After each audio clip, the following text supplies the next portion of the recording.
میں ڈوب کر پاجا سراغ زندگی، تو اگر میرا نہیں بنتا نہ بن، اپنا تو بن۔ تو اگر میرا نہیں بنتا نہ بن، اپنا تو بن۔ حضرات، ایک انسان کو سب سے پہلے اپنے نفع اور نقصان کا خیال ہونا چاہیے۔ آپ بزنس اور تجارت کے شہر میں رہتے ہیں، بلکہ یوں کہا جائے کہ ہندوستان کے دل میں آپ گھر کیے ہوئے ہیں۔ آپ کو یہ بتانے کی ضرورت نہیں ہے کہ ایک بزنس کا اصول کیا ہوتا ہے۔ توجہ کی ضرورت ہے کہ کوئی کتنا ہی قریبی آپ کی دکان پر آ جائے اور آپ اس سے لاکھ کہیں کہ بھائی تم میرے بہت ہی قریبی ہو، تم سے کیا نفع لوں گا، لیکن کیا یہ سچ نہیں ہے کہ چاہے ایک ہی پیسہ نفع لے لیکن لیتا ضرور ہے؟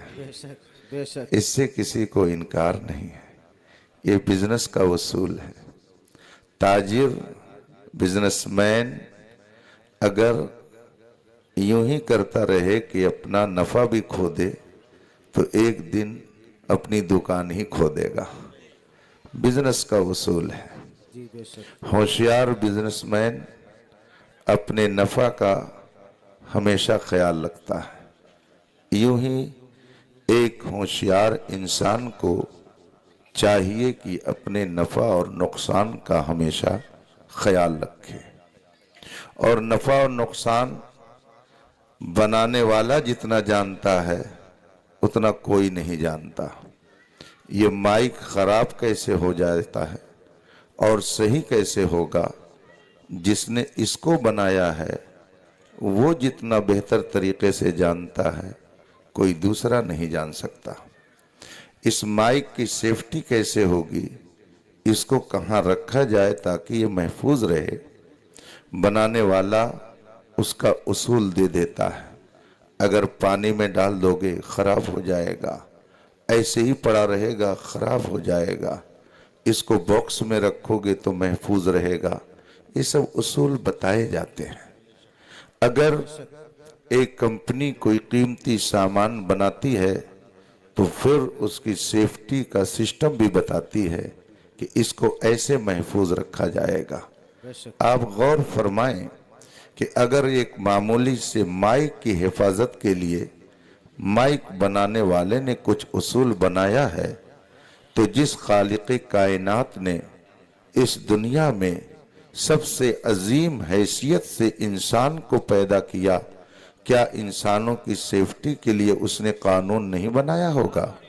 کیا اس نے انسانوں کے لیے اصول نہیں بتایا ہوگا کہ اگر تم یوں کرو گے تو تمہارے لیے کامیابی ہے، اور اگر یوں رہو گے تو تمہارے لیے ناکامی ہے؟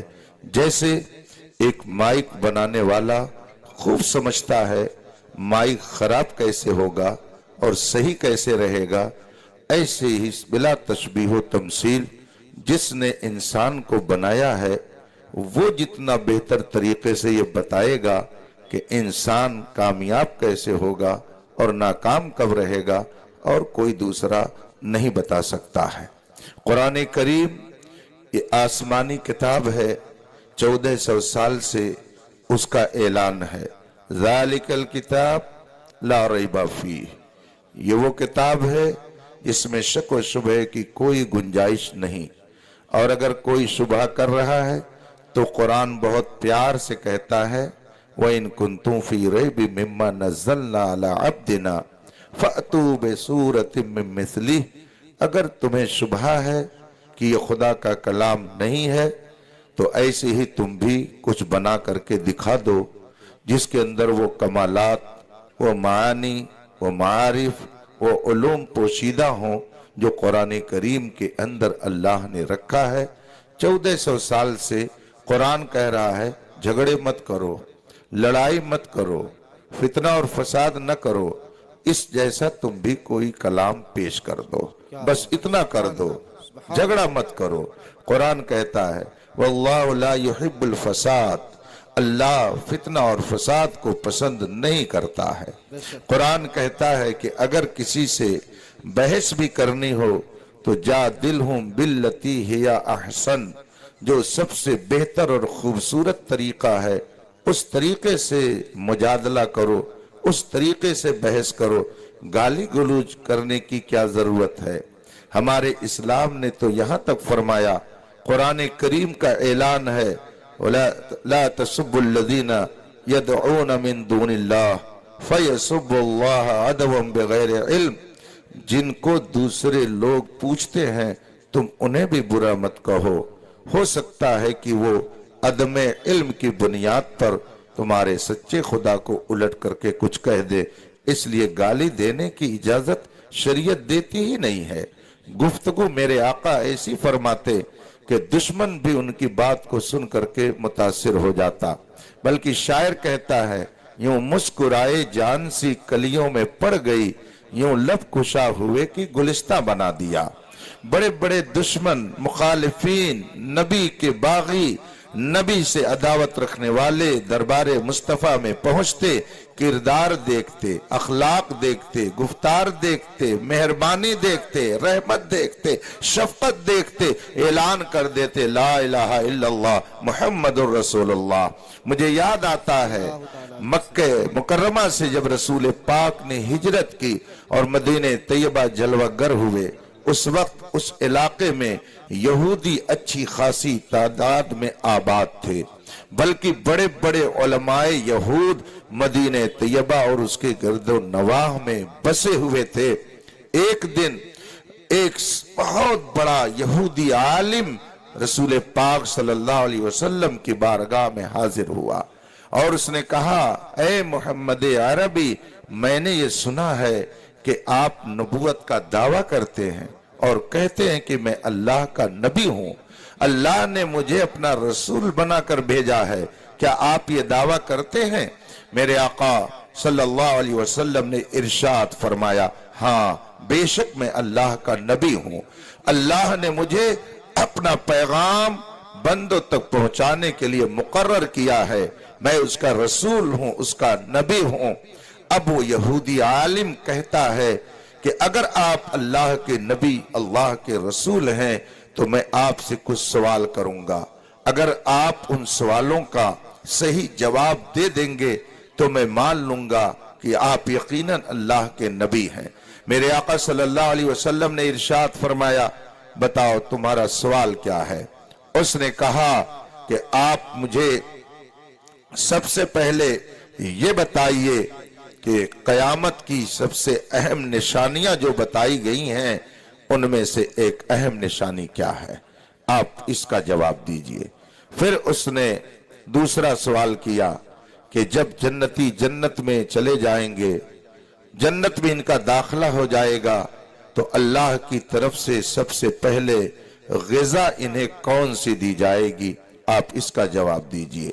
تیسرا سوال اس نے کیا کہ جب کسی کے گھر میں بچے کی پیدائش ہوتی ہے تو کیا وجہ ہے کہ بچہ کبھی ماں کی شکل پر جاتا ہے، کبھی باپ کا ہم شکل ہوتا ہے، اس کی وجہ کیا ہے؟ آپ اگر ان تینوں سوالوں کا جواب دے دیں تو میں تسلیم کر لوں گا کہ یقیناً آپ اللہ کے نبی ہیں۔ اللہ کے رسول صلی اللہ علیہ وسلم نے تینوں سوالوں کا انہیں جواب دے دیا، وقت نہیں ہے ورنہ تفصیل سے بتاتا۔ تینوں سوالوں کا جواب دے دیا۔ مدینے کے یہودیوں میں سب سے بڑے عالم تھے، جو ہی انہوں نے تینوں سوالوں کا جواب سنا، بغیر چوں اور چرا، بغیر لما اور کیفا، بغیر ای و آ، فوراً کہا اشہد اللہ الہ الا اللہ و اشہد ان محمدن عبدہ ورسولہ، میں گواہی دیتا ہوں کہ خدا کے علاوہ کوئی لائق عبادت نہیں، اور گواہی دیتا ہوں کہ بے شک آپ اللہ کے رسول ہیں۔ جو ہی رسول پاک صلی اللہ علیہ وسلم کی غلامی کا پٹا انہوں نے اپنے گلے میں ڈالا، اس کے بعد عرض کی یا رسول اللہ آپ جانتے ہیں کہ میری قوم غلط پروپگنڈا کرنے میں بہت آگے ہے۔ اپنی قوم کا وہ حال بتا رہے ہیں۔ یہودیوں کی تاریخ انہوں نے چند جملوں میں بیان کر دی۔ فرمایا میں یہودی قوم سے تعلق رکھتا تھا، یا رسول اللہ میری قوم غلط پروپگنڈا کرنے میں بہت ماہر ہے، وہ غلط پروپگنڈا کر کے لوگوں کو مسگائیڈ کرنے کا ہنر بہت جانتی ہے۔ اللہ کے رسول نے فرمایا کہ تو آپ کیا چاہتے ہو؟ انہوں نے عرض کیا رسول اللہ میرے بارے میں جب میری قوم سنے گی کہ میں آپ کا غلام ہو گیا ہوں تو میرے خلاف بھی غلط پروپگنڈا کرنے میں وہ پیچھے نہیں رہے گی، اس لیے آپ انہیں بلا کر کے میرے بارے میں کچھ معلوم کر لیجئے کہ میں اپنی قوم میں کیسا تھا۔ میرے آقا صلی اللہ علیہ وسلم نے فرمایا کہ ٹھیک ہے۔ اب وہ کہتے ہیں یا رسول اللہ میری قوم کے جب اہم لوگ آئیں گے تو میں آپ کے سامنے نہیں رہوں گا، میں کمرے میں چھپ جاؤں گا۔ میرے آقا نے فرمایا کہ ٹھیک ہے۔ بھیجا رسول پاک صلی اللہ علیہ وسلم نے یہودیوں کے بڑے بڑے علماء کے پاس، معززین یہود کے پاس بھیجا کہ جاؤ فلاں فلاں کو بلا کر کے دربار میں لے آؤ۔ اب ایک قاصد نے جا کر ان سے کہا چلو آپ لوگوں کو رسول پاک بلا رہے ہیں۔ یہودیوں کے کئی عالم اور ان کے معزز لوگ رسول پاک کے پاس آئے اور سامنے بیٹھ گئے۔ جنہوں نے اسلام قبول کر لیا تھا وہ اندر چھپ گئے۔ بخاری شریف کے اندر یہ پوری تفصیل موجود ہے۔ اب اللہ کے رسول صلی اللہ علیہ وسلم نے ان سے پوچھا کہ یہ تو بتاؤ کہ فلاں آدمی تمہاری قوم میں کیا پوزیشن رکھتا ہے، اس کی کیا حیثیت ہے، وہ تمہارے درمیان کیسا آدمی ہے؟ سب نے بیک زبان کہا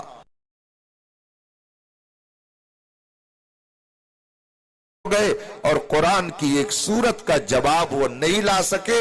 اس سے پتا چلا ہے قول محمد قول خدا، فرمان نہ بدلا جائے گا، بدلے گا زمانہ لاکھ مگر قرآن نہ بدلا جائے گا۔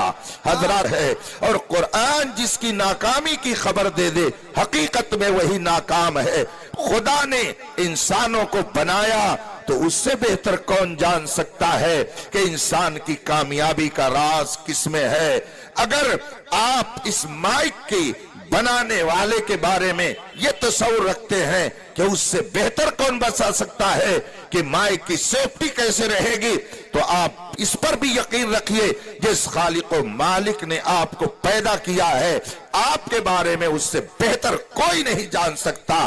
اس کا اعلان ہے والعصر ان الانسان لفی خسر، قسم ہے زمانے کی سب انسان گھاٹے میں ہے، الا الذین آمنوا وعملوا الصالحات، مگر جو صاحب ایمان ہے اور اچھے عمل کرتا ہے وہ کبھی گھاٹے میں نہیں ہو سکتا ہے۔ نعرہ تکبیر، نعرہ رسالت، فیضان رضا کانفرنس، حضرات اب قرآن نے جب اعلان کر دیا کہ وہ کبھی ناکام نہیں جو صاحب ایمان ہے، وہ کبھی ناکام نہیں جس کے اعمال اچھے ہیں، تو آپ اگر میرے نہیں بنتے ہیں نہ بنیے، اپنے تو بن جائیے۔ اپنی کامیابی کے لیے تو آپ کو خیال کرنا چاہیے ہماری کامیابی کا راز کس میں ہے۔ جب قرآن آپ کے بارے میں فرما دیا، قرآن کہتا ہے سچا کامیاب انسان وہ ہے جسے اللہ و رسول کی رضا حاصل ہو جائے، جو صاحب ایمان ہو جائے، جو اچھے اعمال کر کے دنیا سے جائے، وہی کامیاب رہے گا۔ تو ہمیں اور آپ کو ہمیشہ یہی نسخہ اپنی نظروں کے سامنے رکھنا چاہیے۔ اگر تفصیل کا وقت ہوتا تو میں آپ کے سامنے اور بھی بہت ساری باتیں بتاتا۔ آج علماء آپ سے کہتے ہیں اپنے عقیدے کو درست رکھیے، اپنے اعمال کو درست رکھیے، اپنی تہذیب اور اپنے کلچر کو درست رکھیے۔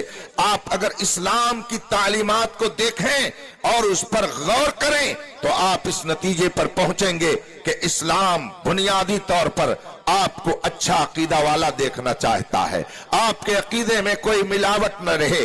جس خالق و مالک نے آپ کو پیدا کیا ہے اس کی بندگی کا آپ اعتراف کریں، اس کو معبود برحق مانیں اور اس کے بارے میں آپ یہ عقیدہ رکھیں کہ وہ ہمیشہ سے ہے اور ہمیشہ رہے گا۔ وہی عزت دیتا ہے، وہی ذلت دیتا ہے، وہی حسن دیتا ہے، وہی طاقت دیتا ہے۔ وہی قوت دیتا ہے، وہی دولت دیتا ہے، اس کے علاوہ کوئی کچھ نہیں کر سکتا ہے۔ قرآن کریم کا ارشاد ہے ما تشاءون الا ان یشاء اللہ رب العالمین، تم کچھ نہیں چاہتے بس وہی جو خدا چاہتا ہے۔ اب اس نے اپنی چاہت سے اپنے محبوب نبی آخر الزمان صلی اللہ علیہ وسلم کو اس کائنات کا سب سے بہترین انسان بنا کر کے بھیج دیا۔ اس نے اپنے کرم سے رسول پاک صلی اللہ علیہ وسلم کو ایک کلاس کا انسان بنا کر کے دنیا میں بھیجا اور فرما دیا جو ان کے پیچھے چلے گا وہ بھی کامیاب ہو جائے گا، وہ بھی ایک کلاس کا انسان ہو جائے گا۔ جب اس نقطے کو امام احمد رضا نے پڑھا تو فرمایا انہیں جانا انہیں مانا، نہ رکھا غیر سے کام، للہ الحمد میں دنیا سے مسلمان۔ سبحان اللہ، واہ واہ واہ، بہت خوب۔ میں ایک موقع پر جنوبی ہند کا دورہ کرنے گیا، حیدرآباد پہنچا، ایک عظیم ادارے کے ایک استاد سے ملاقات ہوئی، ایمانیات کے حوالے سے کچھ دیر گفتگو ہوئی، عقائد پر باتیں ہوئیں۔ اسی دوران انہوں نے کہا مولانا دنیا کہاں سے کہاں پہنچ گئی، آپ انہی مسائل پر گفتگو کریں گے۔ میں نے عرض کی بہت ہی ادب سے مولانا دنیا کہیں سے کہیں پہنچ جائے، دنیا کہیں سے کہیں چلی جائے، مگر ایمان و کفر کا مسئلہ ایسا ہے کہ یہ قبر میں بھی جائے گا، یہ قبر میں بھی جائے گا۔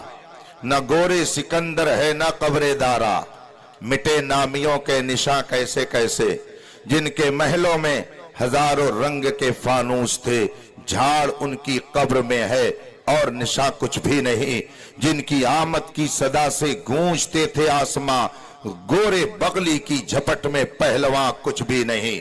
نمرود نے خدائی دعویٰ کیا لیکن نہ وہ رہ گیا نہ اس کے ماننے والے رہ گئے، مگر سیدنا ابراہیم علیہ السلام کا ذکر جمیل کل بھی ہو رہا تھا، آج بھی ہو رہا ہے اور انشاءاللہ صبح قیامت تک ہوتا رہے گا۔ فرعون نے خدائی دعویٰ کیا، اپنی طاقت کے نشے میں اس نے حضرت موسیٰ کو معاذ اللہ رب العالمین ختم کرنا چاہا، لیکن اس کا وجود ختم ہو گیا۔ موسیٰ کل بھی زندہ، آج بھی زندہ، صبح قیامت تک زندہ رہیں گے۔ قارون کو اپنی دولت پر گھمنڈ تھا، وہ کہاں گیا اس کا کچھ پتا نہیں، اور رسول پاک صلی اللہ علیہ وسلم کی مقدس جماعت کے وہ انبیاء کرام، وہ رسولان اعظام جن کے مقابل میں باطل آتے رہے، ان سب کا وجود ختم، اور اللہ والے کل بھی زندہ تھے، آج بھی زندہ ہے۔ ابو جہل کا جو حال تھا وہ آپ دیکھ رہے ہیں کہ اس نے اسلام اور رسول پاک صلی اللہ علیہ وسلم کی تعلیمات کے خلاف بغاوت کا علم بلند کر رکھا تھا، مگر اس کا نام و نشان مٹ گیا۔ مصطفیٰ کی وفادار کل بھی زندہ تھے، آج بھی زندہ ہیں۔ اگر آپ میرے نہیں بنتے ہیں نہ بنیے، مگر اپنے تو بن جائیے۔ اپنے بننے کا مطلب یہ ہے کہ دنیا سے جانے کے بعد کامیابی کس میں ہے اسے آپ کو خود فیصلہ کرنا چاہیے۔ اگر قرآن کریم نے یہ فرمایا سب انسان گھاٹے میں ہے، مگر جس کا ایمان صحیح، جس کے عمل صحیح، وہ کبھی گھاٹے میں نہیں، تو اس پر عمل کیجئے، انشاءاللہ یہاں بھی کامیاب رہیں گے اور وہاں بھی کامیاب رہیں گے۔ نعرے تکبیر۔ یاد رکھیے اس وقت آپ سے مراد امت مسلمہ کئی نہج اور کئی زاویے سے اسلام مخالف طاقتوں کے نشانے پر ہے۔ میں آپ لوگوں کی دعاؤں سے ہندوستان کے اکثر و بیشتر صوبے اور شہروں میں جاتا رہتا ہوں۔ ابھی میں نے آپ کو بتایا، کل دوپہر تک میں نے دارالعلوم علیمیہ جمدہ شاہی میں بیٹھ کے پڑھایا، اپنا کام کیا، سوٹ کیس اٹھایا، ایئرپورٹ پہنچا، وہاں سے کلکتہ، پوری رات میں جگہ، مختلف جگہوں پہ بیانات ہوئے، نکاحوں میں شرکت، اور پھر میں صبح آپ کے پاس آ گیا۔ میں نے ہندوستان کے جس خطے کا بھی دورہ کیا،